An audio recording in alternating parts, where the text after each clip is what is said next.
Hello, Tai Chi and Qigong people. Dr. Andrew Von Plitt here again. Going a little bit more casual today since it is Sunday and it's pretty late. So, again, I'm going to try to keep this one pretty short. We'll see how it goes. I tend to be pretty bad at keeping these short, but we'll see what we can do today. Got a few comments, a few questions to get to. The first one I want to get to is actually one that I missed yesterday. And that's part of why I'm doing a live stream today, is to make sure that I get to that comment/question. Because I did not mean to skip that one, did not mean to ignore it. So this one is again from Smooth Buddha, which great username. Let's see. This is in response to answer that I gave in a previous live stream. So Smooth Buddha says, "Thank you for answering my question. I have another question. I have heard a master of Jianzhuang say something that interested me greatly. He spoke about what makes a foundation before moving into martial arts. He said, first we use the Baduan Jin, or the 8 pieces of brocade, to open energy channels. Then next, the I Jin Jing, so that's the muscle tendon changing classic, or muscle tendon changing Qigong exercise, is used to tighten from inside to outside and also rebuild our original tendons and sinews. Then Zhangzhuang is used next. Then we use Zazen to build the Dantian and have peace of mind." He then said that should lay a solid foundation to learn martial arts or Tai Chi, etc. Okay, I'm going to scroll a little bit here. This fascinated me because he was laying out a systematic approach to conditioning and preparing the body before pushing it to limits with harder martial arts. This is where my main interests lie with these arts, within the healing and strengthening and preparing of the body. I would love to hear any more on this subject, um, as to what is considered a solid foundation and when to move on.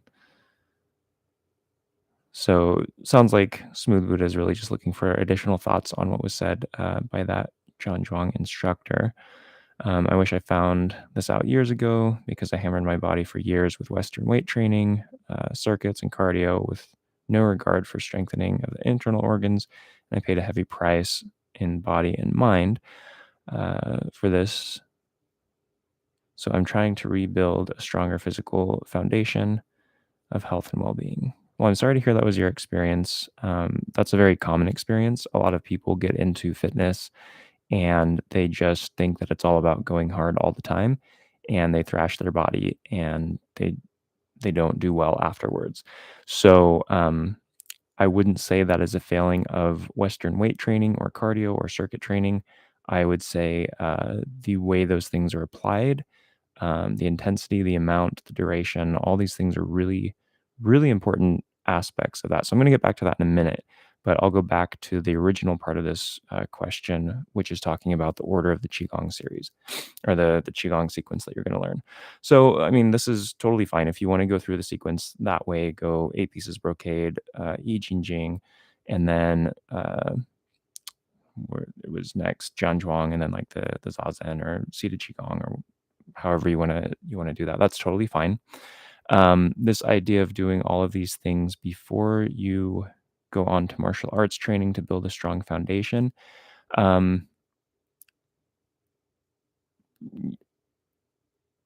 it's an interesting perspective. I would say it's, if you want to spend, the thing with that is, if you're going to learn each of these types of Qigong and take them to like kind of the max benefit before learning the next one, um, and you go through it in this sequence, it's going to take quite a while just to get through the Qigong sequences and just to get the benefits of those things.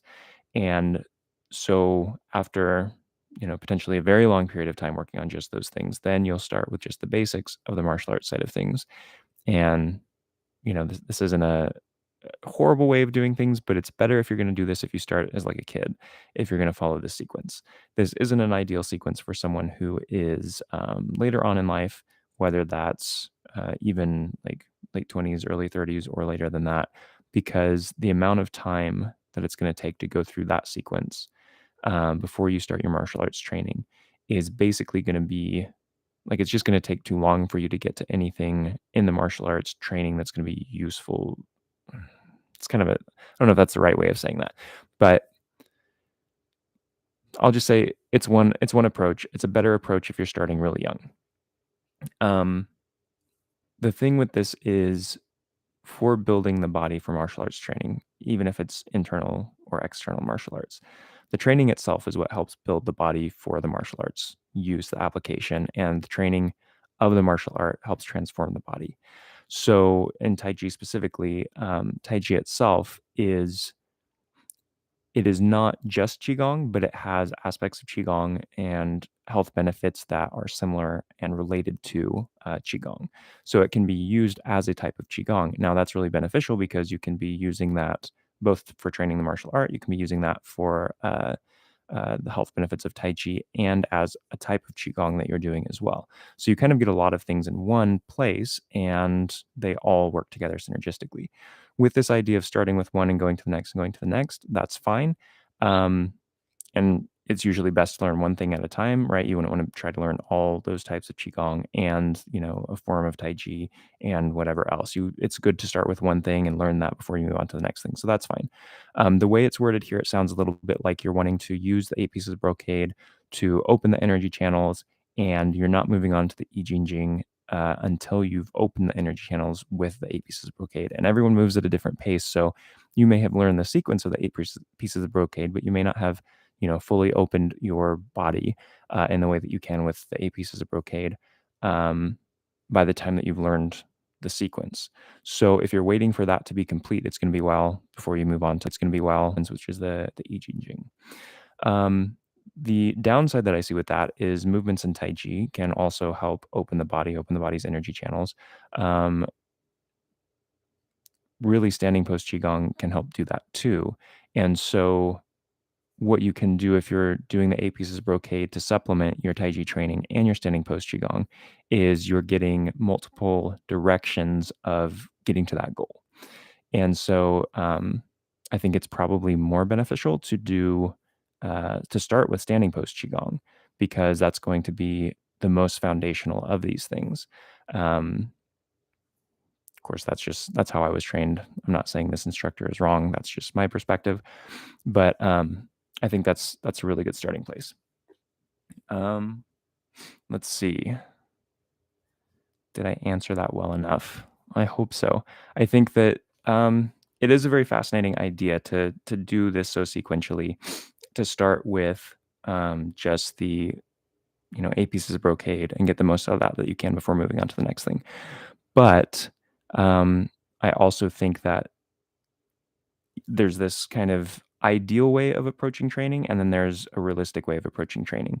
And I know we all kind of want the most ideal, but sometimes the more realistic approach of doing form training along with push hands training, along with standing pose training, and then if you want to supplement with like 8 pieces of brocade or doing the I Ching Jing, that kind of mix, it doesn't seem as linear as like you're learning this thing, then you're learning this thing.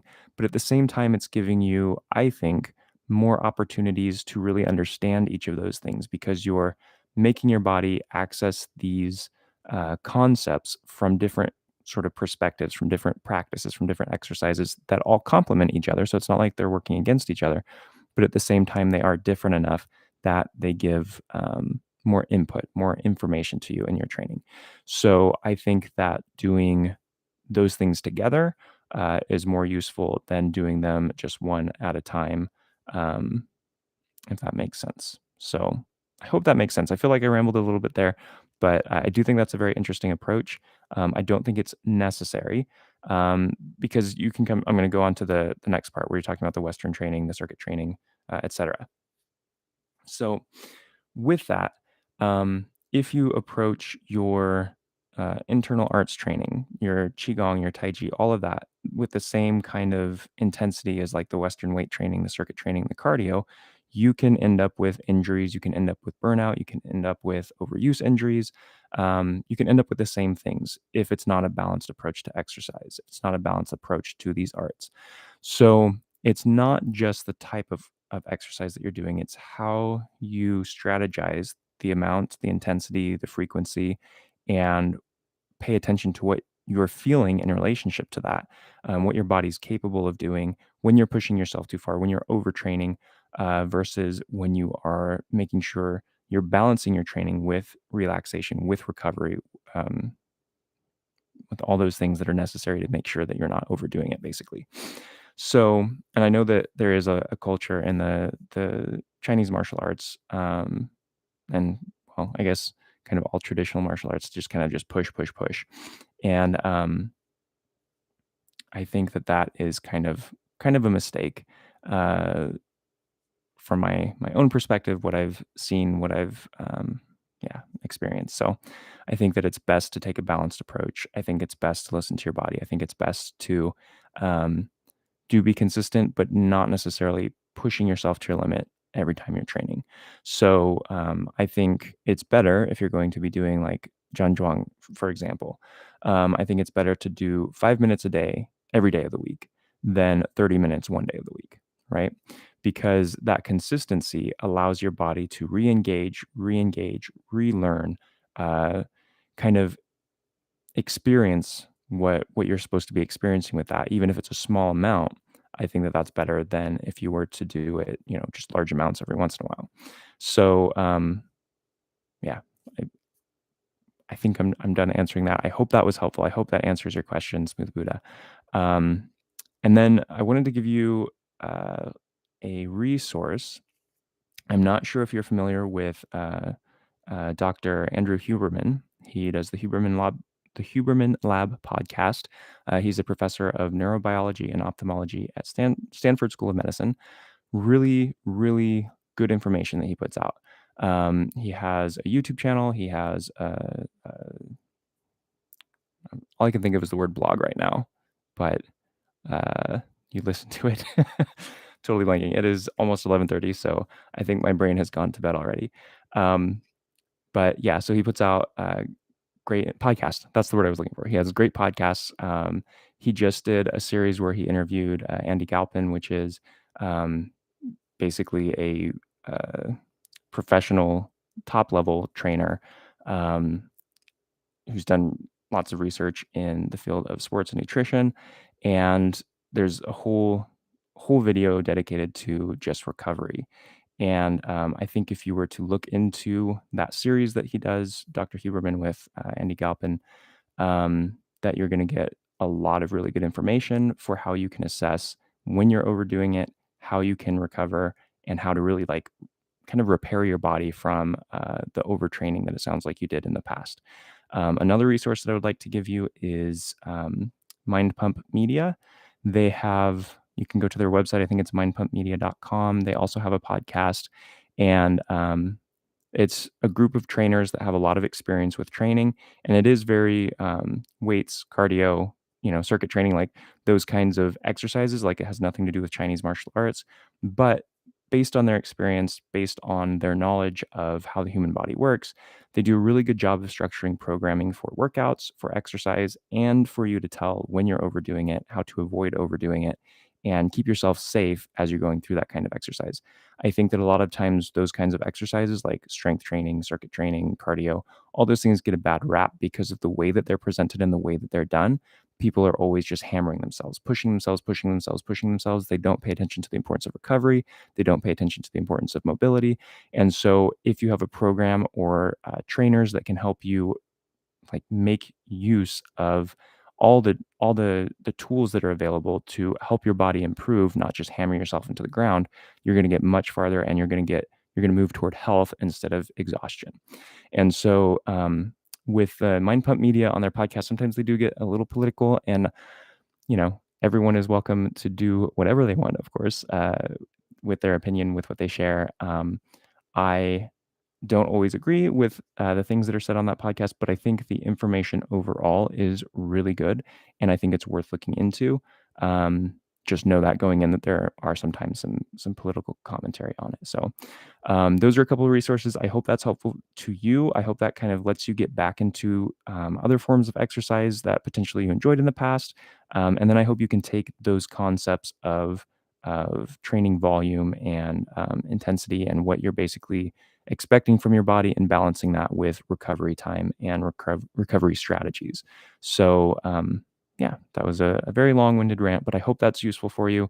Again, that's Dr. Andrew Huberman, Huberman Lab podcast, and Mind Pump Media. So check those guys out. I'm not affiliated with them in any way.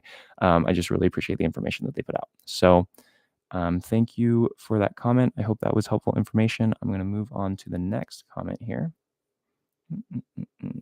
Let's see.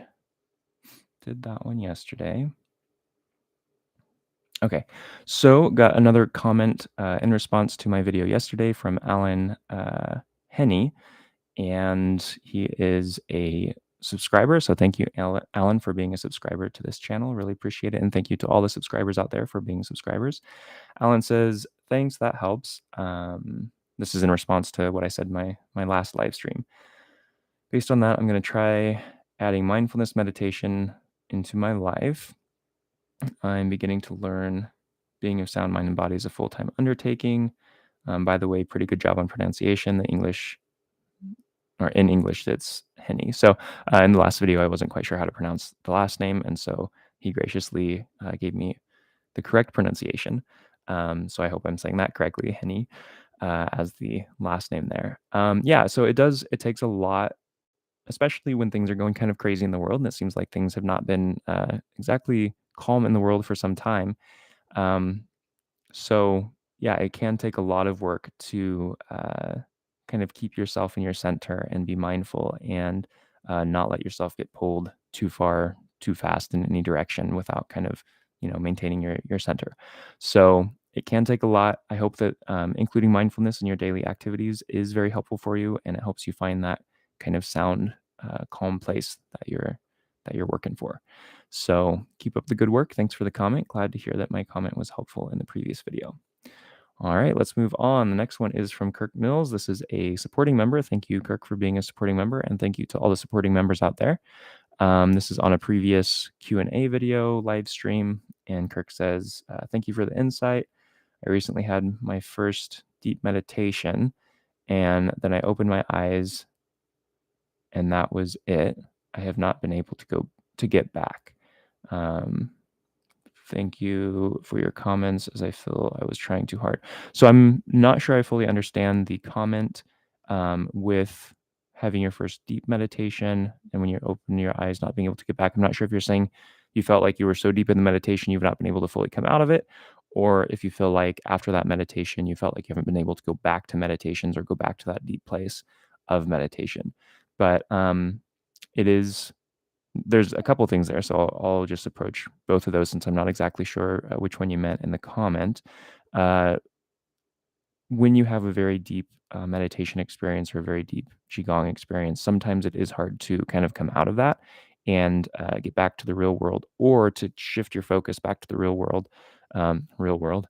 Uh, and so it is something that is important to do, is to try to let go of that experience, though, and not focus on that experience. And I think that's what I was talking about in that video. That might be what you were responding to there. So I definitely understand that feeling, though, but it can be something that actually leads you down the wrong path. And I talked about that more in that video, so I'm not going to go into that too much more here. If you mean that you have not been able to go back to meditation or back to that place of deep meditation since then, that's par for the course. There's going to be many times when you feel like you have just an amazing experience, and the important thing is not to try to find that experience again. It's just to continue on with the training and allow that training to be transformative for you, and the experiences are just bonuses along the way. So thank you for that comment, Kirk. Let's see. Next one is also from Kirk. This is on a different Q&A session.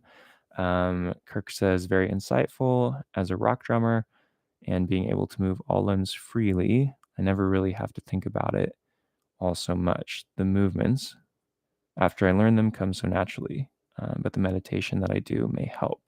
So that's cool that you're a rock drummer. I used to play drums when I was in high school. Nothing as cool as rock, I don't think, but my favorite band at the time was Dave Matthews Band, and trying to keep up with Carter Beauford on the drums was near impossible, but I gave it my best and really enjoyed it. So drumming is a lot of fun. surprised I can still hear anything after a few years of drumming, but fortunately I can.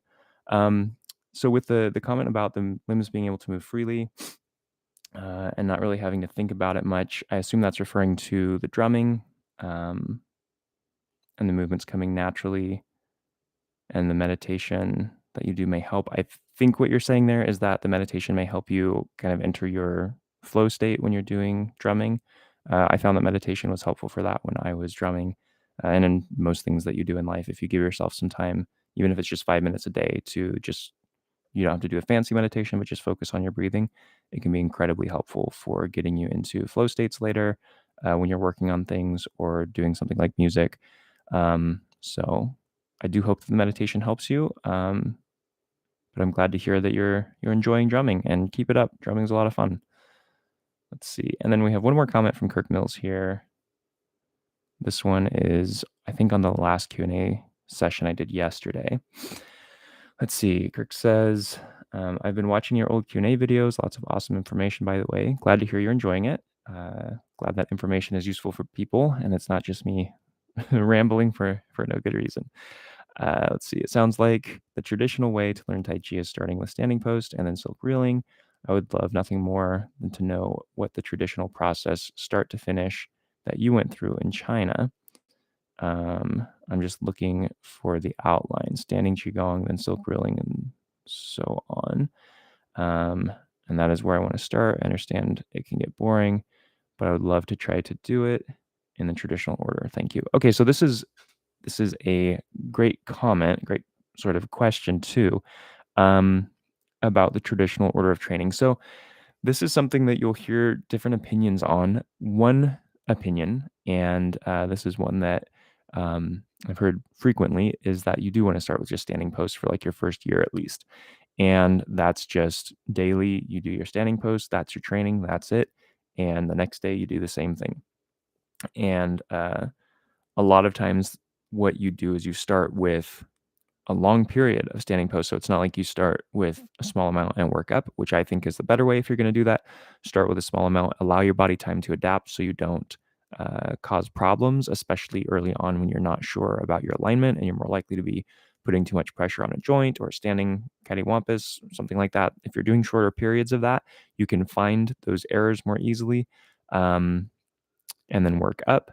Uh, so there's that. There is also the concept, once you have the idea of where everything should be, and this is better if you're working with an instructor to start with the longer periods. When you start with the longer periods, it allows your body to kind of fatigue, and you have to find that correct structure to maintain that stance. But doing that if you're not training under an instructor is not ideal, because rather than finding the correct stance, you could also find a more erroneous stance that alleviates the discomfort that you're feeling, but isn't actually working toward the goal that you're getting at with the correct structure for standing post. So, uh, kind of sidetracked there a little bit talking about standing post, but yes, that's kind of a traditional approach, is starting with standing post, and then going into solo form. And then after you have your solo forms, then you go on into partner practice.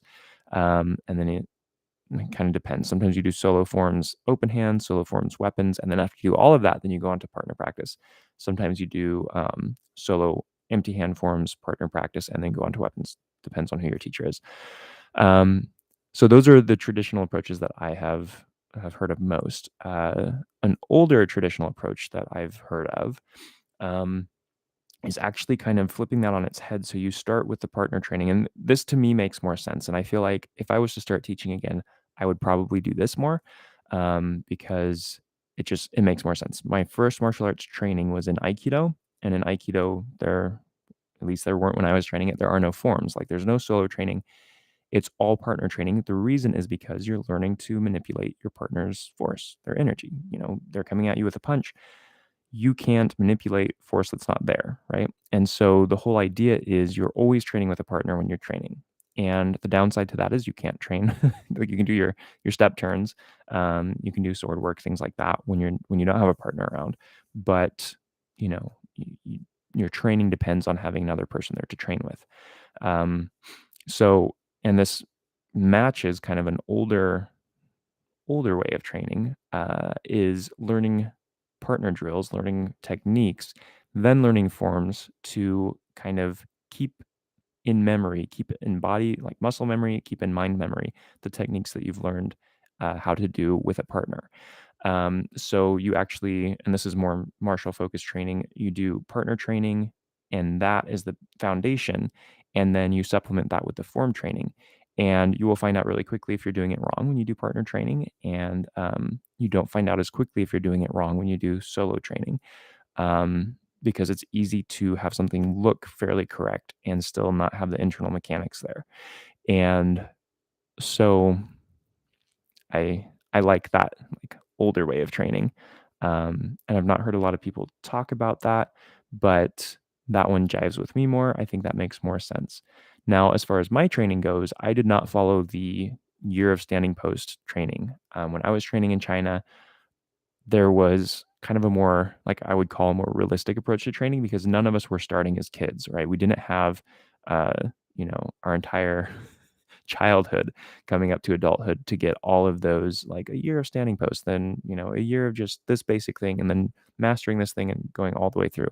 So they graciously and I think wisely condensed the training so that things were happening either simultaneously or that the sequence was shortened so that you were getting kind of the most that you could get out of it, but you weren't like wasting time. Not that it's a waste of time, but you weren't spending so much time on something that you couldn't learn, kind of get through the things that you were wanting to learn in the time that you had while you were training there. And of course, there was a balance there. Like if you weren't ready for the next thing, at least my instructors wouldn't teach you the next thing. Um, but anyway, kind of sidetracking there again. So the way that I was trained in China, actually, I'll go back a little further than that. I started with Aikido when I was in junior high, and I got my first taste of Taiji training there in the Aikido dojo. Then when I went to China, my main focus that I wanted to do was Shaolin Kung Fu because I was just like, I love Jet Li, I love Jackie Chan, and I was like, I want to do what they do. I want to be the next. I don't know if I want to be the next Jet Li, but I wanted to be like as cool as Jet Li, which definitely never happened. But anyway, my focus when I first went there was Shaolin, and I was doing Tai Chi training as well. And so um, there was some standing posts that we were doing. There was Tai Chi basics, which was basically like if you watch the stepping sets videos that I have, which is basically you just do like one exercise over and over back and forth across the training hall. That was kind of what they started with, and it was just footwork. It was like, here's the footwork you're going to do. Excuse me. You're going to start at this side of the training hall and you're just going to keep going. When you hit that wall, you turn around and you come back. And that was like the first, I don't know. I don't even remember how long I had to do that, but that was the first, part of my training was just getting the footwork down, just back and forth across the hall for the entire training period. Um, and then eventually after that, the next step was teaching me the 24 form. And so I learned the 24 form. And then it was basically as you were learning the forms, you were getting details as you went along, you were learning other things. Um, when I was learning the 24 form, they weren't really talking much about silk reeling at that point because it is Yang style. Yang style doesn't generally talk about silk reeling. It's not overtly shown in the forms. So it's kind of one of those things where you, after I started learning Chen style and I learned silk reeling, then I was like, oh, this is where it is in the Yang style. Like it started to make sense. And as I have learned since then from other Yang style practitioners, yeah, Yang style definitely has the silk reeling in it, or that's been confirmed as well. So anyway, the way that I learned, I would not say is the most traditional way. I would not say it's the most ideal way. If I was to go back in time and change my training routine, you know, I probably could change it so it was a little bit more, not that I could do better than my teachers, but if I could kind of direct what I was learning, I could probably add some things in at certain points that would have made more sense to me, that would have been more useful to me in ways. But I think the age I was when I was starting, the amount of time that I had available, um, I think that like I'm so grateful to my instructors for all that they taught me, for the time that they put into me, into my training, and I couldn't be happier with the things that I learned while I was there. So I don't really think trying to follow my training path is the ideal thing. With each person, the training path is going to be a little bit different. I think generally, if you can start with more foundational things, standing post Qigong, silk rilling, basic form, like 10 form or 24 form, things that can help you focus in and hone the basics. Push hands, if you have someone that you can practice push hands with, anything that can help you with just those basic foundational things that you can build on is going to be useful. Um, if you want to do a year of just standing, you definitely can. I know, a lot of people will want to do that until they start doing it. And then, by week 2, it's a little bit like, oh my God, like, do I have to keep doing this? I'm not saying that's going to be you, but that is a common thing. And I think that's one of the reasons why it's not an ideal way to train, even though it's ideal in that you would get really solid foundation, really solid structure, really solid, like lower dantian training, um, basically all the things that you want foundational for your Taiji training. I don't think it's ideal because it one doesn't allow you other perspectives of that frame, that structure that you're building with John Zhuang, which you would get with push hands and form training. But it's also not ideal because it is more likely to cause someone to stop their training than it is to allow them to carry on. And I think that that's something that is really important to consider. I know that you know everyone wants to be like train the ideal way, right? They want to be the person who pushes through that. Some people can, but not being able to, I would say, is not a failing. It's just some people aren't built that way, I would say. And that's not something to be ashamed of. That's just how some people are. And for those people, I think, and I would say that's probably the majority of people, it's fine to do a mixture of things. As far as if you're doing standing posts, that's great, but you can also be learning the 24 form at the same time, because those things aren't like, it's not like standing post is so complex and you're learning a sequence of movements that it's going to make it difficult to memorize the sequence of movements of the 24 form. If you're wanting to learn 2 different forms, like 8 pieces of brocade and the 24 form, I would say, hold on, like do one or the other.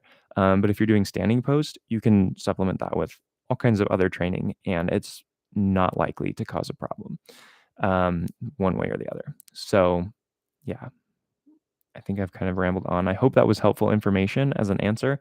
Um, yeah, I don't think doing things exactly like I learned them would be the ideal way. I don't think I would recommend that to someone else necessarily.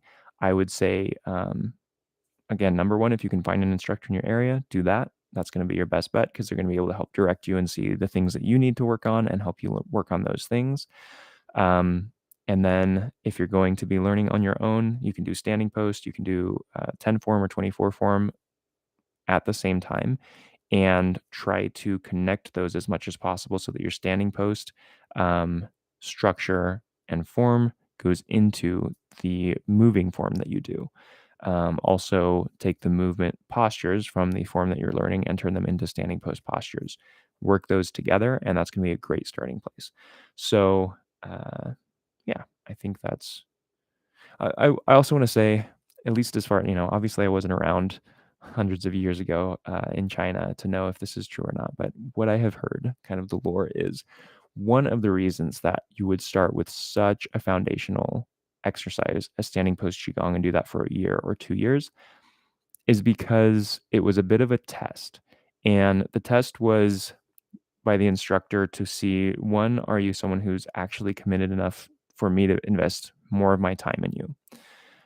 Two, are you someone that's trustworthy enough that I can give you secrets of my art and I know you're not going to run off and either use them to hurt people or do something irresponsible with them other than hurting people? So that's something that I would say doesn't apply so much today because, especially in a setting where instructors are there's not really as many like secrets in the martial arts anymore. In Taiji, a lot of the information that's available in the art is available. Like it's not like like this book. Let me see here. This book that I have shown many many times with the. If you need a copy of that, there's a link down in the video description. Um, this is a manuscript about many things that would have been considered more secretive in Taiji training in the past.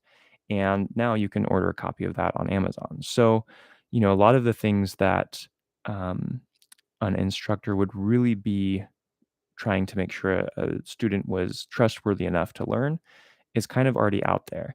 And the real use of an instructor, I would say today, is helping a student structure their training so that they know what they should be working on now and when it's time to move on. Because it's very difficult to tell that on your own, especially if you don't have previous experience. So, I don't think it's necessary to put yourself through a year or two of just standing post to see if you're trustworthy to move on. I think there is not so much use for that anymore today. And I think that the standing post can easily work together, like I said, with a form and not take anything away from that training. So I hope that answers your question. I hope that was useful. I'm not sure if that's exactly what you were looking for, but that's the answer I have for you today. So thanks so much for the comments, Kirk, and thank you for being a supporting member. And again, thank you to all the supporting members out there. Really appreciate you. Really appreciate the support. I'm going to check to see if there's any other comments that I've missed. If there's any comments from anyone watching, please drop those in the comment section. Let's see. Jump back over here.